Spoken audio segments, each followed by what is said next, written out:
किसान भाइयों बहनों नमस्कार। कृषि दर्शन में आज हम एक अलग विषय पे बात करने वाले हैं। दरअसल कुछ आंकड़े हैं जिनको लेके आज हम बात करेंगे। कुछ कहा जाता है कि भारत में लगभग 73% लोगों में प्रोटीन की कमी पाई जाती है। कुछ आंकड़े ये भी बताते हैं कि भारत में लगभग 57% महिलाएं हैं जो कि एनीमिया से पीड़ित हैं। ये कुछ बेसिक सी चीज़ें हैं जो कि आपके भोजन से ही पूर्ति की जा सकती हैं, लेकिन हम आजकल जो फास्ट फूड की दुनिया में जी रहे हैं, एक ऐसे भोजन को अपनाते हैं जिसकी वजह से हमारे शरीर में ये कमियां आ जाती हैं। आज हम इसी विषय पे बात करने वाले हैं। कृषि दर्शन में आज हम जानेंगे पोषण सुरक्षा में मिलेट्स फसलों की महत्वता के बारे में, और इस विषय पर विस्तार से हमें जानकारी देंगी श्रीमती लक्ष्मी चक्रवर्ती जी, जो कि विषय वस्तु विशेषज्ञ हैं कृषि विज्ञान केंद्र रायसेन में। बहुत बहुत स्वागत है मैम। नमस्कार मैम। क्योंकि हम बात कर रहे हैं पोषण की, तो सबसे महत्वपूर्ण जो हमारा विषय हो जाता है वो यही हो जाता है कि हर एक घर में, हर एक वर्ग में जो पोषण की कमी हो रही है वो भोजन की वजह से हो रही है। तो पोषण कितना महत्वपूर्ण हो जाता है? बिल्कुल, जैसा कि मैम ने प्रश्न किया कि पोषण क्या है या पोषण हम किस प्रकार से प्राप्त कर सकते हैं। अभी जैसा आपने बताया मैम कि हमारे यहाँ देश में लगभग 57% महिलाएं एनीमिक हैं। हमारे यहाँ माल न्यूट्रिशन का भी स्थिति काफ़ी गंभीर है। तो इसी चिंता के विषय को आगे बढ़ाते हुए आज हम जानेंगे कि पोषण क्या है। जैसा कि हम सभी जानते हैं कि हमारे शरीर में काफ़ी सारे अंग हैं जो अपनी अलग अलग स्थिति के अनुसार कार्य करते हैं। जैसे हमारे यहाँ आपने सभी ने सुना होगा, आँखें हैं, उनका अलग कार्य है, नाक है, अलग कार्य है, हार्ट है, अलग कार्य, सभी का अपनी स्थिति के अनुसार अलग अलग कार्य है। तो इन सभी अंगों की हमारी वर्तमान स्थिति के अनुसार अलग अलग पोषक तत्वों की आवश्यकता होती है। पोषण की यदि मैं एक सही परिभाषा यदि मैं दर्शकों को बताऊं, तो हमारे शरीर में protein, carbohydrate, fat, lipids, vitamin, खनिज तत्व सभी की एक बराबर मात्रा में आवश्यकता होती है। और जैसा कि आपने बताया कि हमारा जो मेन स्रोत है इन सभी खाद्य आवश्यकताओं का, इस सभी पोषक आवश्यकताओं को विशेष रूप से भोजन है। तो भोजन को हम पोषण के साथ सीधा कनेक्ट कर सकते हैं। हम ये जान सकते हैं कि यदि जितना अच्छा हमारा भोजन होगा उतनी ही अच्छी हमारी पोषण की प्रकृति होगी। आपसे ये जानना चाहेंगे लक्ष्मी जी कि आपने बताया कि हमारे शरीर में अलग अलग अंग हैं और हर एक अंग की पूर्ति जो होती है वो एक अलग प्रकार के भोजन से होती है। किसी को विटामिन सी चाहिए, किसी को विटामिन डी चाहिए, किसी को कोई और मिनरल चाहिए है। ऐसे में जो हम मिलेट्स की बात करते हैं, मिलेट्स किस तरीके से किस श्रेणी में आ जाते हैं? जी, पहले हम सभी देखते थे जो हमारे यहाँ पूर्व में खेती होती थी, तो हम सभी ने देखा होगा कि हमारी जो दादी हैं या हमारे और जो पूर्वज हैं छोटे लघु धान्य अनाजों के बारे में बात करते थे। अभी वर्तमान में हम गेहूं, चावल और बहुत सारी दालें ये सब अपने भोजन में प्रयोग कर रहे हैं, लेकिन पहले जो हमारी पोषण की पूर्ति का जो मुख्य स्रोत होता था वो लघु धान्य होते थे। तो वर्तमान में हम उन्हीं लघु धान्य को मिलेट्स के नाम से जानते हैं। मैं थोड़ा सा प्रकाश डालना चाहूँगी। वर्ष 2023 में हमारे माननीय प्रधानमंत्री श्री नरेंद्र मोदी जी ने भारत में पोषण की आवश्यकता को ध्यान में रखते हुए जो श्री अन्न है, इन्हें मिलेट्स को श्री अन्न की श्रेणी में रखा। उनका ये कहना था कि हमारे भारत में जो पारंपरिक हमारी खेती है वो हमारी वर्तमान आवश्यकता है, तो हम मिलेट्स को इस श्रेणी में रख सकते हैं। मिलेट्स को हम लघु धान्य या मोटे अनाज या हम श्री अन्न तीनों के नाम से ही जानते हैं। अच्छा, मिलेट्स के बारे में एक बहुत फेमस सी चीज़ है जो कही जाती है, वो ये कि ये पर्यावरण के अनुकूल हो जाते हैं, कम पानी में भी उग जाते हैं। इसके बावजूद लोगों में इनका व्यापक प्रचार प्रसार ना होने की वजह से हमारे प्रधानमंत्री जी ने 2023 में मिलेट वर्ष घोषित किया था। अब अगर हम देखें तो वर्तमान खेती में अगर हम वर्तमान खेती के परिदृश्य में देखें तो मिलेट्स किस प्रकार से उपयोगी हो सकते हैं? बिल्कुल। मैं ये कहना चाहूँगी कि वर्तमान या पारंपरिक जो दोनों ही हमारे यहाँ खेती की परंपरा है, मिलेट्स की स्थिति हमेशा से ही बहुत ही मजबूत रही है।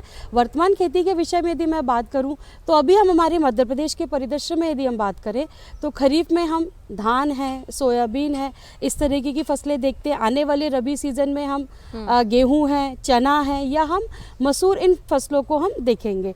तो मैं ये जब बताना चाहूँगी कि जो मिलेट्स है इसकी जो बेसिकली जो हम हमारी वर्तमान खेती से यदि हम तुलना करें तो ये काफ़ी सुलभ है, बहुत कम लागत में हो जाते हैं।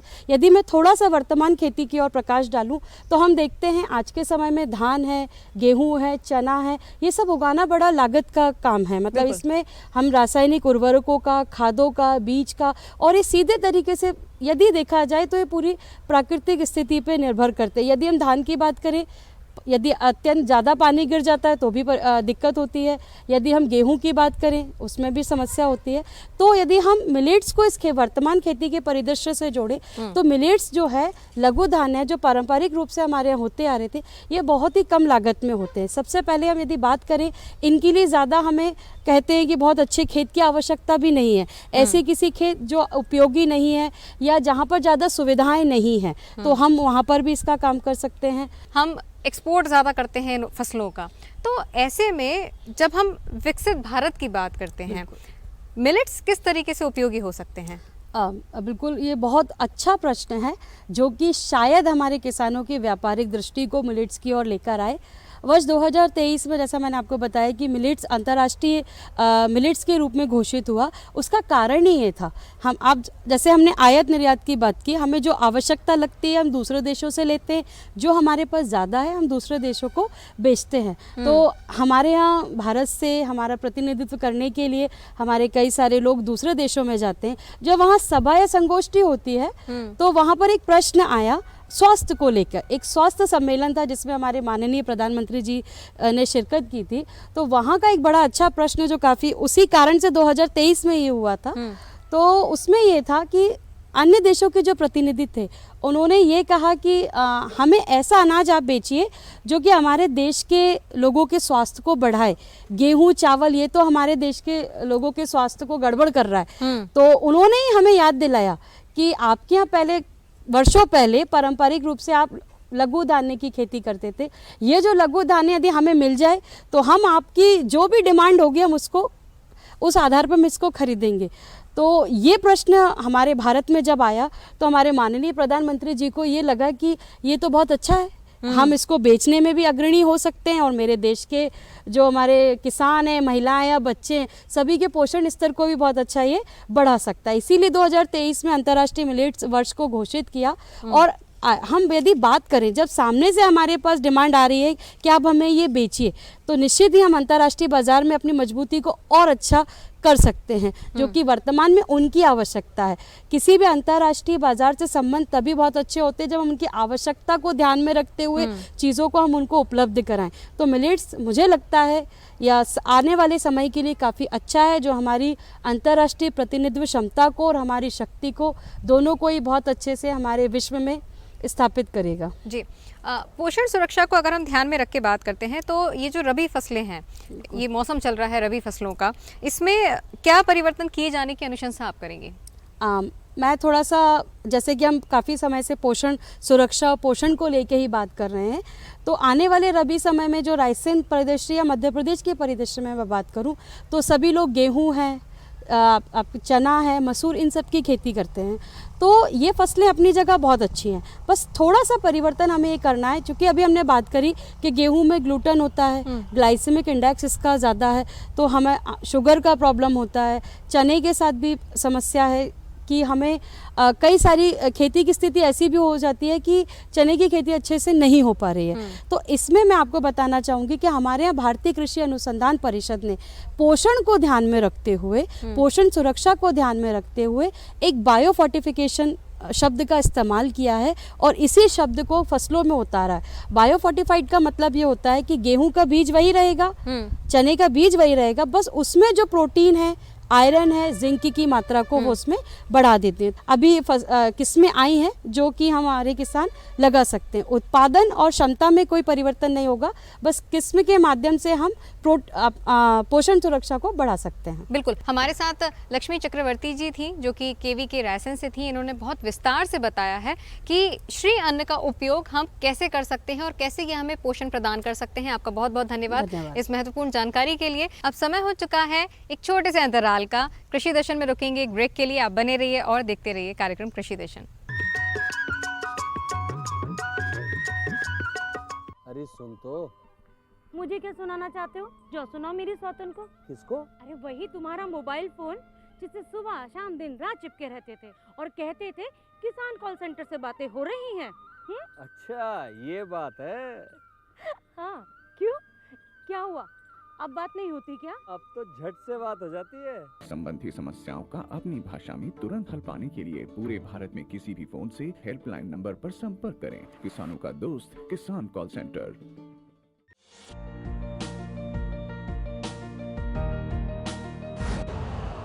यूरिया का स्वदेशी उत्पादन 70 लाख टन बढ़ाने के लिए 6 उर्वरक संयंत्रों का उद्धार किया जा रहा है। FCIL के गोरखपुर, सिंदरी, तलचर और रामागुंडम संयंत्र, HFCL की बरौनी इकाई और BVFCL की नामरू फोर्थ। सोने पर सुहागा ये है कि देश में अब बनेगा सिर्फ नीम लेपित यूरिया, क्योंकि इससे होगा किसानों का फायदा ही फायदा। अनाज का उत्पादन 10% तक बढ़ेगा। बढ़ेगी 10 से 15% नाइट्रोजन क्षमता।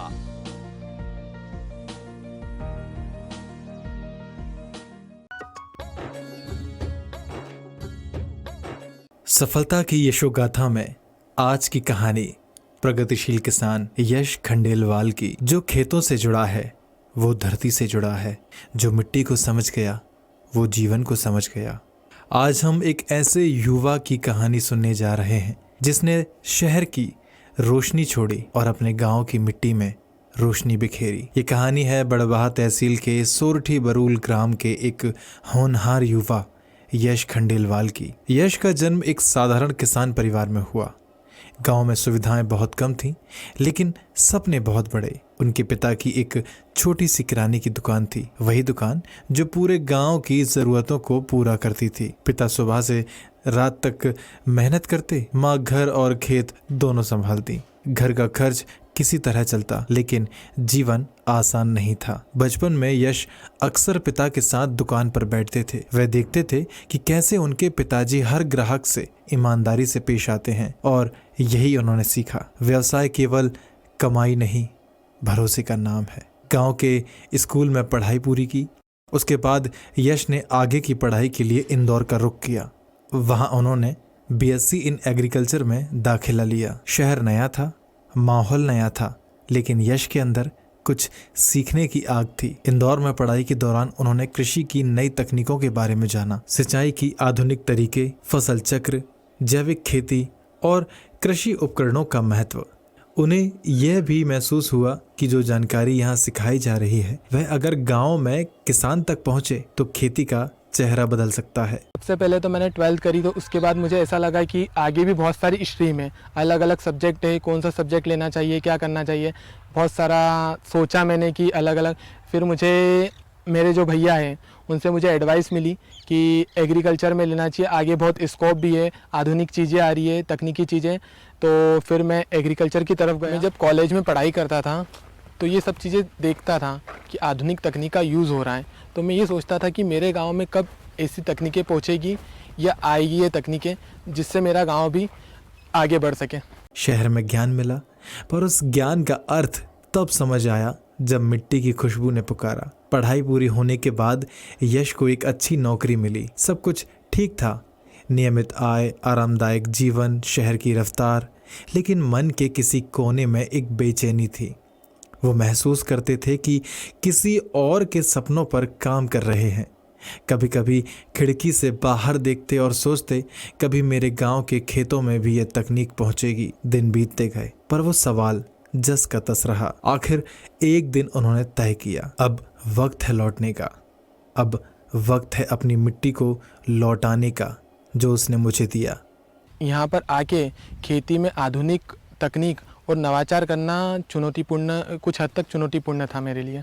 पिताजी खेती करते थे, उस टाइम पे वो दवाई मजदूरों से या खुद छिड़काव करते थे, तो वो कंधे पे डस्टर वगैरह, उसमें 20 लीटर पानी का डस्टर लेके पूरे खेत में घूमना, उससे छिड़काव करना, उससे भी प्रॉपर तरीके से छिड़काव नहीं हो पाता था। यूनिफॉर्म में कहीं रह जाता था, कहीं छूट जाता था, तो मुझे वहाँ से एक ख्याल आया कि इतना वजन और यूनिफॉर्म मतलब सही तरीके से छिड़काव भी नहीं हो पाता था। तो वहाँ से मुझे ड्रोन का भी विचार आया कि नए समय में नई टेक्नोलॉजी के साथ ड्रोन का यूज़ करा जाए, कैसे छिड़काव करते हैं। ड्रोन से यूनिफॉर्म छिड़काव होता है एक जैसा, एक स्पीड में, और इसमें कुछ सेंसर्स लगे हुए रहते हैं जो डिसीज़ को भी पहचान लेते हैं, और जितना ज़रूरत रहती है उतना छिड़काव हो पाता है। रिश्तेदारों ने कहा, इतनी पढ़ाई करके फिर से खेतों में, ये समझदारी नहीं। कुछ दोस्तों ने कहा, ये तो पीछे लौटना है। लेकिन यश मुस्कुराते हुए बोले, अगर ज़मीन से जुड़ना पीछे लौटना है तो मैं खुशी से पीछे लौट रहा हूँ। उन्होंने खेती शुरू की, लेकिन जल्द ही सामने आई सच्चाई। मजदूर मिलना मुश्किल, कीटनाशक और बीजों की कीमतें बढ़ी हुई, मौसम का भरोसा नहीं, पर यश ने हार नहीं मानी। उन्होंने सोचा खेती को लाभकारी बनाने के लिए कुछ नया करना ही होगा। और इसी बीच यश ने कहीं पढ़ा कि अब खेती में ड्रोन तकनीक का उपयोग हो रहा है, और यह विचार उनके मन में घर कर गया। उन्होंने कई हफ्तों तक रिसर्च की, ट्रेनिंग ली और फिर अपने साहस से ड्रोन खरीदा। खेती में ड्रोन का इस्तेमाल करने का विचार मजदूरों को समय पर उपलब्धता ना होना और कुछ समस्या को देखते हुए मुझे खेती में ड्रोन का विचार आया। मैं ड्रोन एक्चुअली महंगा था, क्योंकि टेक्नोलॉजी थी उसमें सेंसर्स वगैरह लगे हुए थे, वो महंगा आ रहा था। तो मैंने अलग अलग गवर्नमेंट की स्कीम्स देखी जिसके तहत लोन वगैरह मिल सके या एग्रीकल्चर में कुछ सपोर्ट हो सके। तो मैं AIF स्कीम की तरफ गया, एग्रीकल्चर इंफ्रास्ट्रक्चर फंड, जिसमें गवर्नमेंट 2 करोड़ तक का लोन देती है किसी भी बिजनेस को स्टार्ट करने के लिए एग्रीकल्चर में, और 7 साल तक का टाइम पीरियड रहता है जिसे ब्याज को भरने के लिए, और उसमें 3% सब्सिडी सबवेंशन मिलती है, मतलब लोन पर सब्सिडी के लिए। ड्रोन से खेती में पानी की बचत, समय की बचत और दवाई की बचत होती है। साथ ही साथ फसल की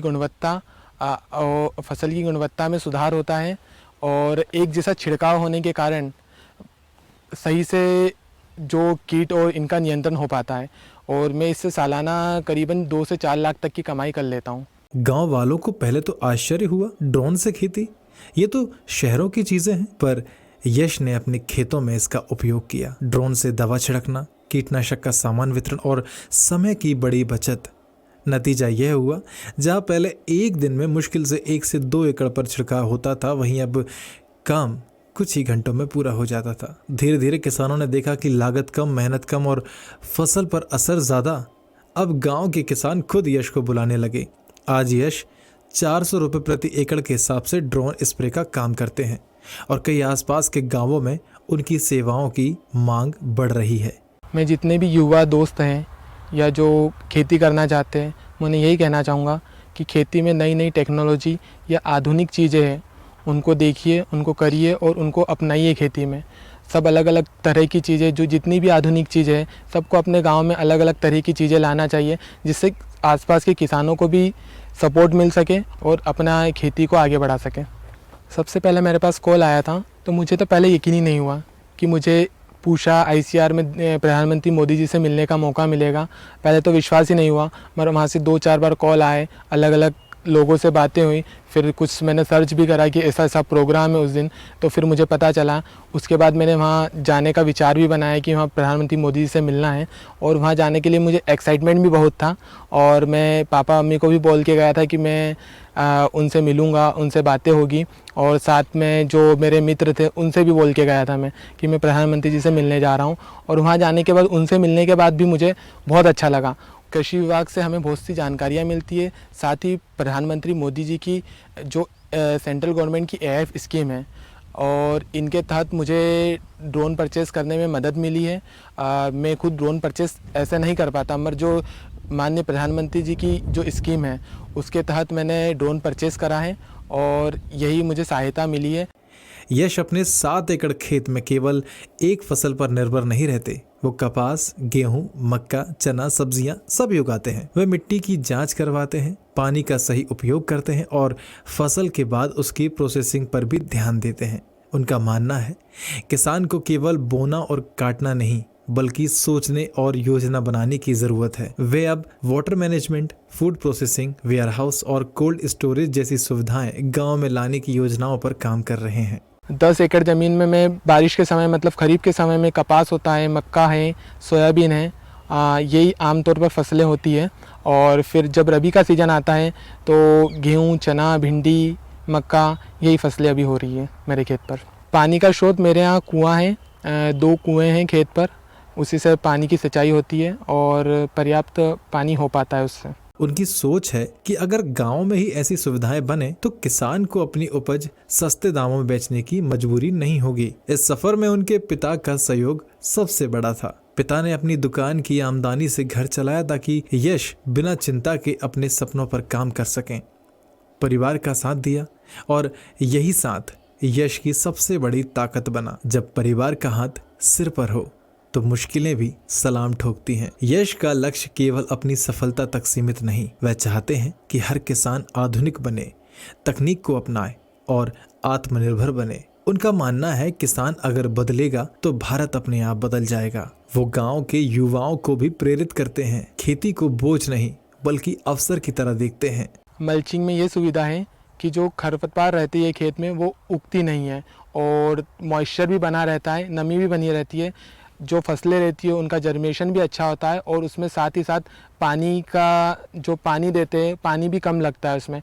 और साथ ही साथ उसके अंदर अपन ड्रिप भी बिछाते हैं मल्चिंग के अंदर ही, तो ड्रिप से अपन खाद जो भी चलाना रहता है फर्टिलाइज़र वगैरह वो आसानी से हो पाता है, तो इससे बहुत सुविधा होती है। मिट्टी की खुशबू ने जो पुकारा, शहर का शोर फिर न गवारा, सपनों को सींचा पसीने से, उम्मीद उगी हर जमी से, उड़ता है अब यश का ड्रोन, जैसे सपनों ने ली है उड़ान।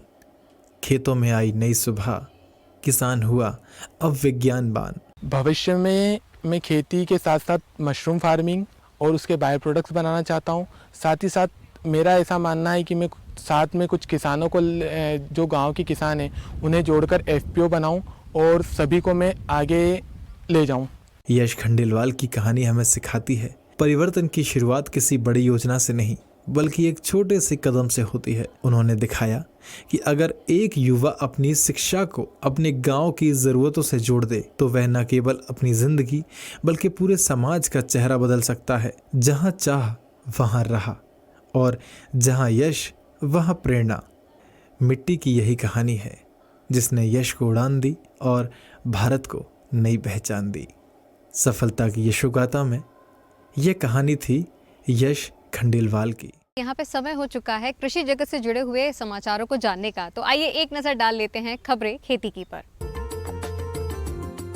नमस्कार किसान भाइयों, खबरें खेती की में आप सभी का स्वागत है। आइए पहले नजर डालते हैं मुख्य समाचारों पर। रबी के लिए यूरिया का 68 लाख टन बम्पर स्टॉक, सरपंचों को 25 लाख रुपए तक के कार्य का अधिकार, उत्पादकता वृद्धि के लिए कृषि यंत्रीकरण समय की मांग, चने में उकटा रोग का बचाव और पशु में खर्राटा रोग। और अब खबरें विस्तार से। भारत सरकार उर्वरक विभाग ने खरीफ 2025 के दौरान देश भर में यूरिया सहित उर्वरकों की पर्याप्त उपलब्धता सुनिश्चित की है। विभिन्न स्टॉक होल्डर्स यानी भारतीय रेलवे, बंदरगाहों, राज्य सरकारों और उर्वरक कंपनियों के साथ समय पर योजना और करीबी समन्वय के माध्यम से सरकार ने ये सुनिश्चित किया है कि किसानों को बिना किसी कमी के यूरिया की आवश्यक मात्रा मिले।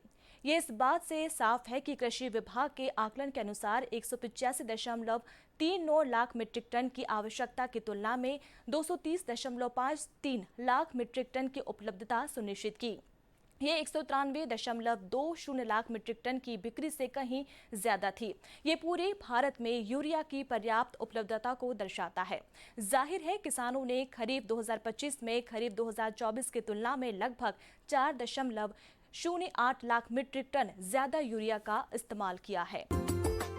मध्य प्रदेश के मुख्यमंत्री डॉक्टर मोहन यादव ने कहा कि त्रिस्तरीय पंचायत राज व्यवस्था में सरपंच के पास पर्याप्त शक्तियां है। सरपंच अपनी पंचायत को नई ऊंचाइयों पर लेकर जा सकते हैं। सरपंचों के माध्यम से ही प्रदेश में ग्राम विकास का कारवा चल रहा है। ग्राम स्तर पर भी जन कल्याणकारी योजनाओं और विकास गतिविधियों का क्रियान्वयन पंचायतों के माध्यम से ही हो रहा है।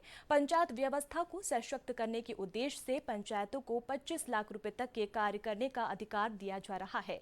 मुख्यमंत्री डॉक्टर मोहन यादव ने पंचायत प्रतिनिधियों को विकास कार्यों के लिए 50-50 हजार रुपए की राशि अंतरित किए जाने की घोषणा की। उन्होंने कहा कि नगरीय निकायों के समान पंचायतों में भी विकास योजनाएं बनाने और उन्हें क्रियान्वित करने की व्यवस्था करने की आवश्यकता है। पंचायतों को गांव के विकास की योजना बनाने के लिए सक्षम बनाया जाएगा। उन्होंने बताया कि भोपाल में पंचायत प्रतिनिधियों की कॉन्फ्रेंस आगामी 24 से 26 नवंबर को होने वाली है। मुख्यमंत्री डॉक्टर मोहन यादव गत दिवस जम्बूरी मैदान भोपाल में आयोजित सरपंच संयुक्त मोर्चा सम्मेलन को संबोधित कर रहे थे। केंद्रीय कृषि अभियांत्रिकी संस्थान भोपाल द्वारा संस्थान के स्वर्ण जयंती वर्ष के उपलक्ष्य में भारतीय कृषि अभियंता सोसाइटी का 59वां वार्षिक अधिवेशन पूर्व और फसल पश्चात कृषि में मैकाट्रॉनिक्स एवं रोबोटिक्स विषय पर अंतर्राष्ट्रीय संगोष्ठी का शुभारंभ मुख्य अतिथि श्री लखन पटेल, राज्य मंत्री पशुपालन एवं डेयरी ने किया। उन्होंने कृषि क्षेत्र में नवाचार, स्वचालन और प्रौद्योगिकी आधारित विकास की महत्ता पर बल देते हुए कहा कि किसानों की उत्पादकता एवं आय वृद्धि हेतु अभियांत्रिकी साधनों का विस्तार समय की आवश्यकता है। इस अवसर पर डॉक्टर CR मेहता, निदेशक केंद्रीय कृषि अभियांत्रिकी संस्थान भोपाल ने सभी आगंतुकों का स्वागत कर संस्थान की उपलब्धियों एवं योगदानों पर प्रकाश डाला। डॉक्टर SN झा, अध्यक्ष ISAE एवं उप महानिदेशक ICAR ने ISEE की उपलब्धियों तथा कृषि अभियांत्रिकी के क्षेत्र में इसके योगदानों का उल्लेख किया। संगोष्ठी में के अंतर्गत कृषि के लिए इंजीनियरिंग नवाचार 5.0 विषय पर एक विशेषज्ञ पैनल चर्चा आयोजित की गई और जिसका संचालन डॉक्टर झा ने किया। चने का उगटा रोग सामान्य रूप से आता है। उगटा रोग की फफूंदी मिट्टी में रहती है तथा साल दर साल पनपती रहती है। इस रोग के नियंत्रण के बजाय बचाव के उपाय अधिक कारगर है। इसके लिए ग्रीष्मकालीन गहरी जुताई करके मिट्टी में छुपी फफूंदी को नष्ट करना चाहिए। बुआई पूर्व बीज का उपचार ट्राइकोडर्मा 5 ग्राम प्रति किलो बीज के हिसाब से अथवा 2 ग्राम थायरम प्रति किलो बीज के हिसाब से करना चाहिए और इसी प्रकार हर वर्ष एक ही जमीन में चने की खेती नहीं करें। चने की रोगरोधी जातियां जैसे JA 315, JG 74, JG 11, JG 130, JG 16, Bharti, JG 63, JG 322, विजय श्वेता, काक 2, BG 1053 इत्यादि ही लगाए। कभी कभी किसी पशु को विशिष्ट बीमारी होने से वह भी खर्राटे लेते हैं। ये बीमारी सभी प्रकार के पशुओं में ही हो सकती है। इस रोग को ग्रामीण इलाकों में नाकाड़ी या घुरघुरी या स्थानीय बोली में अन्य नाम से भी जाना जाता है। इस रोग का फैलाव विभिन्न प्रकार के वायरस के कारण होता है। इसमें लिमनिया जाति की लार्वा की बढ़वार होकर पानी में प्रवेश करती है। ऐसा दूषित पानी तंदुरुस्त पशु ने पी लिया तो उसे इस रोग की बाधा हो सकती है। ये जंतु पशु के नाक के नजदीकी चमड़ी में प्रवेश करते हैं और वहां तेजी से पनपते हैं। तो किसान भाइयों, आज के खबरें खेती में इतना ही। दीजिए अनुमति। नमस्कार। आज बस इतना ही, फिर आपसे मुलाकात होगी। दीजिए इजाजत। नमस्कार।